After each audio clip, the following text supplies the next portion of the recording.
Hi, my name is Ribeiro and let's start with Terminator Resistance. I remember seeing a trailer of this game a few years ago and I was like, this probably will be a flop. And I ignored it on my false prejudice for years. Why false? Well, it has more than 90% of positive reviews on Steam, not too far away from overwhelmingly positive titles, so it's almost a masterpiece. The game is a first-person shooter set during the Future War scenario that was only glimpsed in the first two iconic movies. The machines are destined to lose, but at what cost? So basically here you will run and gun or sneak and hack through Skynet's defenses, level up your skills and explore a post-apocalyptic world for scraps to trade and craft, also interact with other survivors and change their fates. People on Steam are saying that this is the real Terminator 3, as it should have been. It contains an amazing atmosphere, also interesting story and developed characters. Most people are recommending to buy it for the full price without any doubts, but boy oh boy, aren't you lucky today? 60% discount is a treat you may want to feast on, that's for sure. Quern, Undying Thoughts. This is a first-person puzzle-adventure game inviting you on a journey to explore the beautiful land and solve many challenges. Here you'll put your IQ to the test with the increasingly complex puzzles and unravel the mysteries of the island. Remember Myst? So it's quite the same. It is original and solving one or another puzzle is really rewarding, you know, for your ego. People on Steam are saying that Quern is one of the best puzzle games they ever played. It also has more than 90% of positive reviews, and the bad ones are mostly about technical issues. People don't realize that you should check your graphic card drivers all the time. For example, I couldn't even run Elden Ring without updating them. Anyway, this is a great game, really worth your money even when not on a sale. Against the Storm. This is a roguelite city builder set in a gloomy fantasy world. Artistically, this is one of the coolest RTS city builder games I have seen lately, except one thing, here it never stops raining. And I hate rain. In my country, Lithuania, rain is always cold, even in the summer, and in any other season it feels like an ice needle piercing my puny body straight to the bone. Also, I wear glasses, so it's a thing that's really hard to love. Anyway, here you are, a pioneer sent into the wilds to establish and manage new settlements inhabited by smart beavers, lizards, and humans. Your goal is to survive long enough and gather the valuable resources necessary to rebuild and upgrade your city. It's the only safe haven against the Blightstorm, a vile cycle of destruction ravaging everything in its path. Talespire. It is a beautiful way to play pen and paper RPGs, except here you won't need pen and paper. Instead, you can bring your own stories to life and embark upon campaigns together with your friends. Regardless of where you are in the world, the engine of Talespire will do everything it can to make you happy. Well, sadly, it can't make potato salad. Just a disclaimer. So, in a way, it's a tabletop game where rules, battles, and adventures are supervised by AI. As developers say, the beauty of real-world tabletop gaming here meets the endless possibilities of a digital world. Here you can build your adventures without compromising the handcrafted aesthetic of using traditional miniatures. You can take on a mantle of multiple heroes and creatures, manage your stats and express yourself using the emote system, perform dice rolls directly on board and interact with your environment. As a game master, you can dazzle and thrill your friends by building expansive maps, setting up shots and controlling immersive soundscapes to bring all your delightful and devious designs to life. I also have to say that Talespire is not tied to a specific game or rule set. You make rules or bend them as you wish, and the game makes sure that no one can break them. The Wolf Among Us.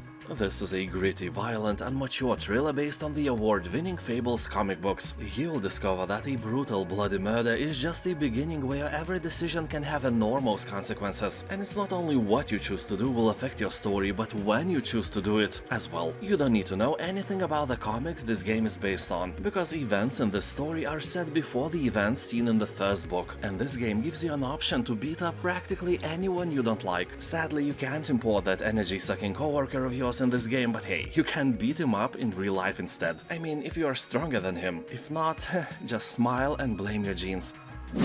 Age of Darkness, Final Stand. Since that StarCraft mission I played 20 years ago where I had to hold my base intact against a never-ending Zerg attack, this concept landed in a warm place of my cold beard heart. Later I have played countless maps like that on StarCraft 2, and then There Billions was released. I enjoyed the game, but I was disappointed as well, because it lacked unit types and was kinda repetitive. Age of Darkness is a bit different. It has a very positive review score on Steam and the technology, allowing over 70,000 swarming AI units on screen screen at the same time. Also day and night transitions and more defensive units than their billions had. That sounds nice, but we all know how this gameplay will go for you. You'll see some zombies breaching your walls and then you'll be like, this is fine.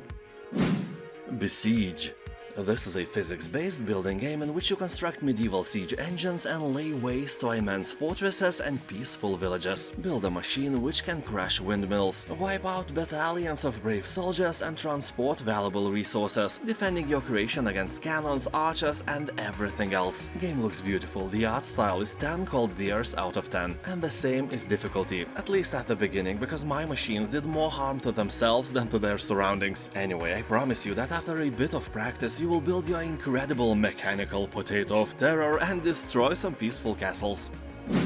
The Witness. I hate this game. The Witness is for smart people with great memory, and I'm none of these people. And although I like puzzles and all that, but by playing Witness I realize that I'm way dumber than I imagined. So if you like to test your memory and IQ, this is a great title for you. Just keep in mind that the results can be a bit disappointing. The game itself is set on a beautiful open-world island where you have to crack all the riddles to unveil a terrible secret. If you are not some puzzle maniac, you will never get there, but at least the game will show you your limits. Citizen Sleeper. This is a serious game for serious people and it has above 90% of positive reviews, meaning that this is a great game no matter how you look at it. Citizen Sleeper is a narrative RPG which takes you on Erlen's Eye, a ruined space station that is home to thousands of people trying to survive on the edges of an interstellar capitalist society. You are a sleeper, a digitized human consciousness in an artificial body, owned by a corporation that wants you back. So literally, someone owns your ass and the rest of you, and amongst the unfamiliar and colorful inhabitants of the Eye, you need to build friendships, earn your keep, and navigate the factions of this strange metropolis if you hope to survive. Game is text-based, with multiple endings, beautiful drawings, and sci-fi cyberpunk atmosphere. It's like a great book where you can actually tell the hero what he must do. Return of the Obra Dinn.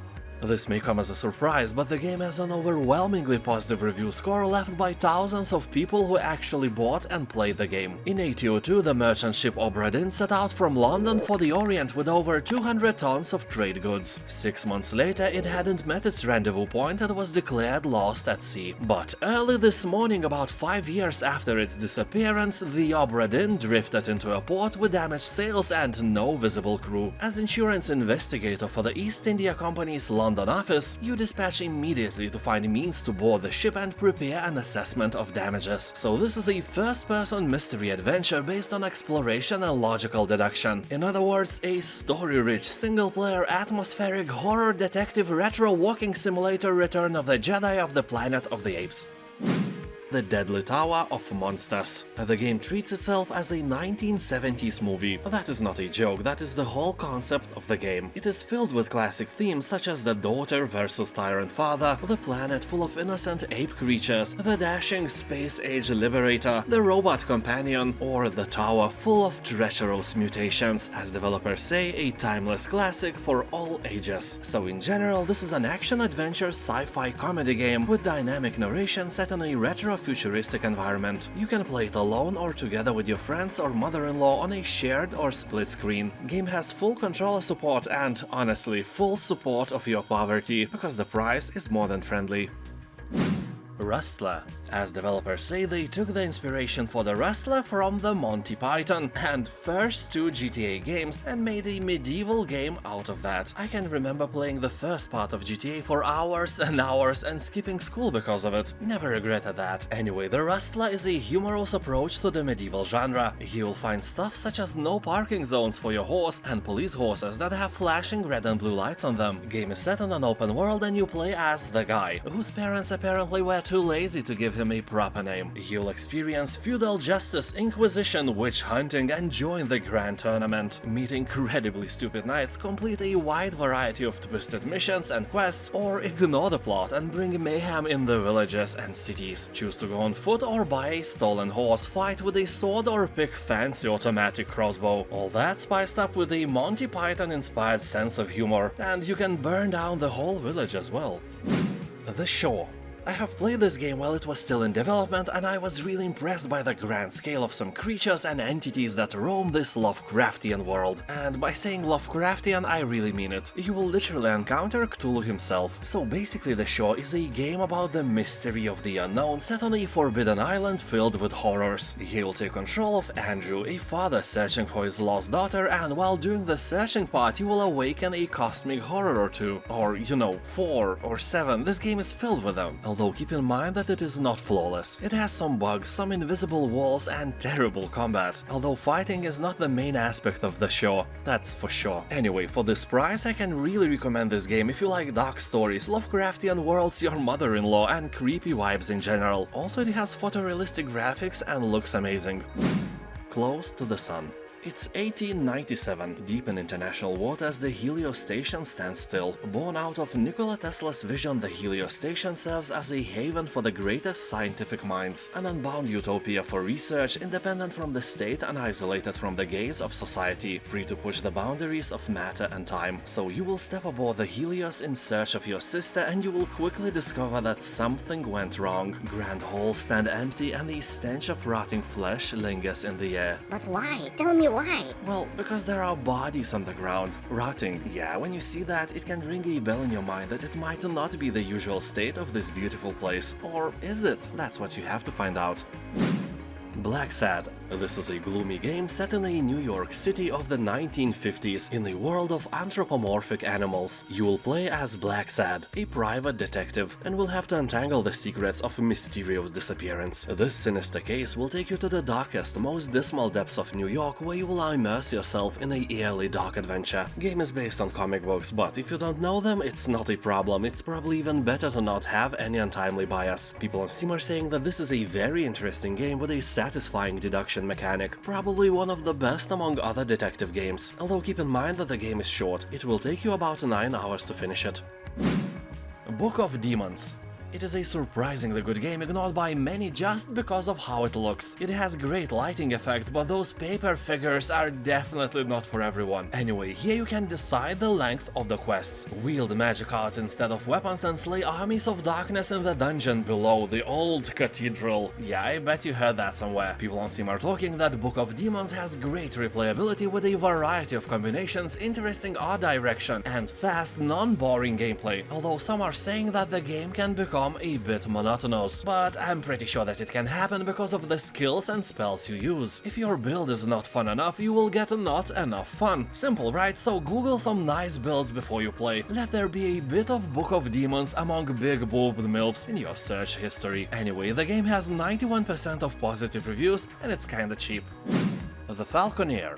This story-rich action RPG game was created by one man. Sometimes it's really hard to believe how talented some of us are. You know, on Steam there are hundreds of games created by dudes who can code but have no idea what design or good writing is. Steam is becoming a trash container where I have to dig through the garbage to find really good games like the Falconeer for you. And I can assure you that this game is underrated. It has less than 200 reviews on Steam, with the result being very positive. So here you take on the role of Falconeer, a powerful warrior traversing a vast oceanic world torn apart by generations of poisonous decisions and dissent. Throughout multiple campaigns, you will experience life from many different perspectives and loyalties as you embark on a journey of discovery and solve the biggest mystery. Most people on Steam are talking that they had a lot of fun with this game, and a recent update made it possible to play it in VR mode as well. So if you have no problems with seasickness, this may be a great choice for you.